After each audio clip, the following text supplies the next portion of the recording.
Tumekagua miradi yote ambayo tumeipitia mkoa wa Tanga. Ipo ambayo tumeona kabisa kuna ufanisi mkubwa ambao umefanyika, na leo tumeshiriki ukaguzi wa barabara ya kutoka Tanga Pangani kwenda mkoa wa Pwani.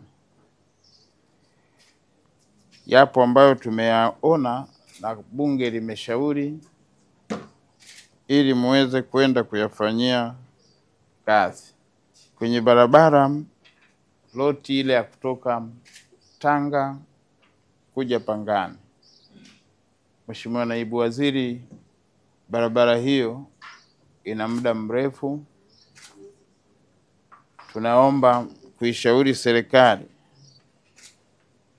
kile kipande kimalizwe haraka. Lakini uwekezaji ambao unawekezwa kwenye daraja la mto Pangani hautakuwa na maana kama barabara haitakuwepo ile unganishi. Naomba hili mlifanyie kazi kuhakikisha mnakamilisha huo ujenzi ili ukamilike uende sambamba na ujenzi wa daraja. Mheshimiwa Naibu Waziri, tunawapongeza sana kwa ujenzi unaoendelea wa daraja. Daraja tumeliona ni zuri sana, na maendeleo ya mradi, bunge limeridhishwa na maendeleo ya mradi wa daraja.